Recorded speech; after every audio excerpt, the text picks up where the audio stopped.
siapa butuh jendela jika bisa terbang super efisien dengan kecepatan transsonik? Itulah tampaknya alasan dibalik desain jet Phantom 3500 dari Otto Aviation yang menghilangkan jendela demi efisiensi aliran udara laminar, super dan pengurangan berat, serta konsumsi bahan bakar. Tanyakan pada seorang insinyur dirgantara tentang pendapat mereka terhadap jendela pesawat, dan Anda mungkin akan mendapat tatapan seperti Kapten Ahab saat membicarakan Moby Dick.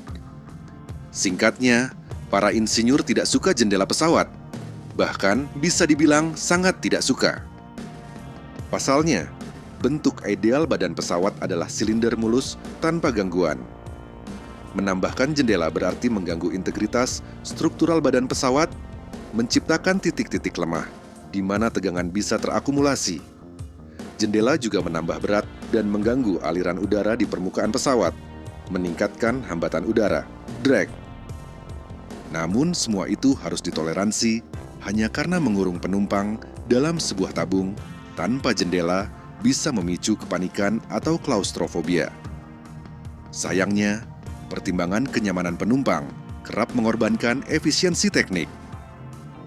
Berdasarkan hasil uji terbang dari prototipe bertenaga baling-baling Selera 500L dan simulasi, melalui platform 3D Experience dari Dassault Systems, Phantom 3500 menargetkan peningkatan efisiensi bahan bakar awal sebesar 35% dengan mempertahankan aliran laminar.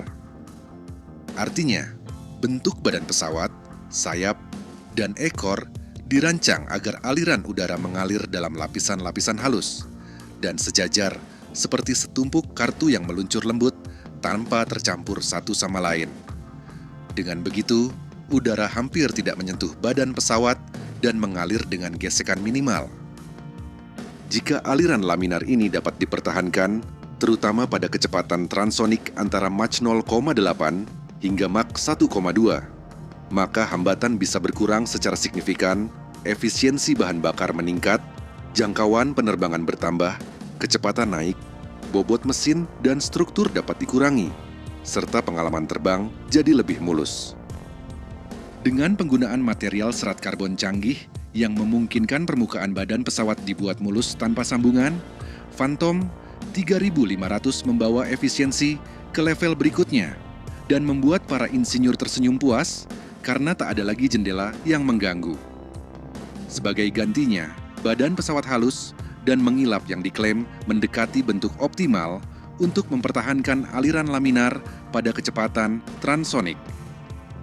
Lantas bagaimana dengan kenyamanan penumpang di dalam kabin seluas 800 kaki kubik yang tergolong mewah itu? Mereka justru mendapat pemandangan terbaik, bahkan melebihi kokpit terbuka.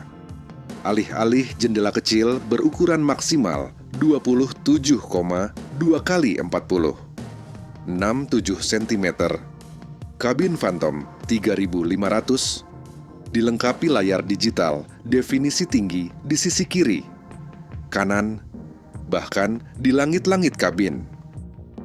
Mungkin dari klaustrofobia, sekarang kita beralih ke agorafobia. Jet bermesin ganda ini diperkirakan akan memiliki jangkauan hingga 5,926 km dengan ketinggian jelajah 51.000 kaki. Biaya operasionalnya ditargetkan 50% lebih rendah dibanding pesawat sekelas, efisiensi bahan bakar bisa meningkat hingga 50%, dan emisi diperkirakan bisa ditekan hingga 80%. Desain sayap pendek dan lebar juga memungkinkan pesawat ini beroperasi di landasan pacu kurang dari 1.000 meter. Bahkan disebut-sebut mampu mengurangi pembentukan kontrail atau jejak kondensasi yang mungkin bisa meredakan kekhawatiran beberapa penganut teori konspirasi. Menarik bahwa desain sayap berubah total dari prototipe Selera, dari yang semula memiliki rasio aspek tinggi dan beban sayap besar menjadi rasio aspek lebih rendah dan beban lebih ringan untuk kemampuan stall, take off, dan landing jarak pendek, tulis Mark Moore, CEO Whisper Aero di LinkedIn. Begitu juga dengan sistem propulsi yang awalnya menggunakan baling-baling wake ingestion untuk menjaga aliran udara di belakang badan pesawat tetap Provers, kini berubah total menjadi turbofan terpisah. Perubahan radikal ini membuat pendekatan awal selera tampaknya ditinggalkan. Kalau tidak, kenapa desainnya berubah? Begitu fundamental. Aneh juga melihat fuselage-nya tampak berbahan aluminium, bukan komposit. Padahal bahan komposit sangat ideal untuk menciptakan permukaan melengkung halus tanpa gelombang. Pesawat berbasis laminar flow sangat berutang pada riset yang dilakukan NASA Langley dan Bruce J. Holmes melalui proyek Belangka Skyrocket II. Saya menanti analisis dan publikasi yang menjelaskan alasan di balik keputusan desain ini. Harapan terbaik saya untuk produk yang menjanjikan ini jelas bahwa terbang di ketinggian 51.000 kaki sangat mendukung pengurangan drag. Phantom 3500 dijadwalkan mulai beroperasi pada tahun 2030.